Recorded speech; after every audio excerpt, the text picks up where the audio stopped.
Finding Profitable Niches When Starting a Business Online, Part 1. This is a series of articles that I am writing to help you find profitable niches when starting a business online. I have broken it down into manageable chunks because I think it is one of the most important elements that needs to be done with great care when starting out. Get this part wrong and you can waste an enormous amount of time and money. I did not get this right at the beginning and I did pay for it. My belief was to go for a broad area of interest and believed that, as a consequence of that, what I was doing would have a broad appeal. That may have been true at one level, but the problem was that nobody found me on the internet and, therefore, I had no business. So, broad areas of interest is not the route to go. Be specific about the area of the market that you are targeting. The second piece of this equation is to ensure that the niche you are targeting is a potentially profitable one. If this is going to be your business, and I am assuming this is the case, then you need to be operating in a niche where money is spent. Sounds obvious, but, please, do not make an assumption based on what you think. You must research it, and this can be done in a straightforward way. There is no point in starting a business online in a niche where little or no money is spent. This we will discuss later. Firstly, you must find out what people spend their money on. As a starting point, you can accept that people spend an enormous amount of money online in the following areas: how to make more money, how to look more beautiful, how to be more healthy, how to find/improve relationships, their individual sports or hobbies. So, these are the broad areas where money is spent. The next step is a little self-analysis. So, what subjects so you know something about? What subjects would you be prepared to learn more about?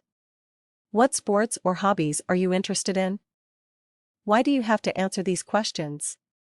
Apart from the obvious, helps to be in a business that you know something about, you need to be sufficiently interested in the subject so that you will study and learn it in greater detail, and you will only do this on a continuous basis if you have a real interest in it.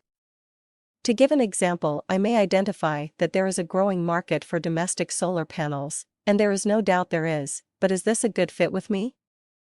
Well, truthfully, the answer is no, because it is not a subject that I have a great personal interest in, and learning more about it would bore me to tears. So, no matter how good the niche is, it would not be a good fit for me. You get my point. Now that you have found some potential niches, you need to do some more research, keyword research, to be specific. You must find out what the interest is in the niches you have identified. There are some free tools you can use that will greatly help you here, among them Google Keywords and WordTracker. Go into these tools and invest time researching. You really need to play around with this to find a series of options.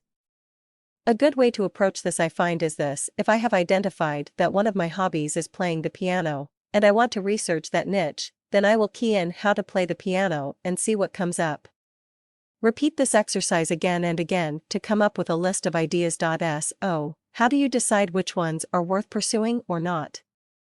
The tools help here, but you also have to include your own judgment. The criteria I tend to use when using the tools is to settle on keywords that have a reasonable amount of searches, but are not the biggest. Why do I say that? You need to be found when people are searching, and the more competitive the keyword, the more difficult it will be to be found. And this is where your own judgment comes into play.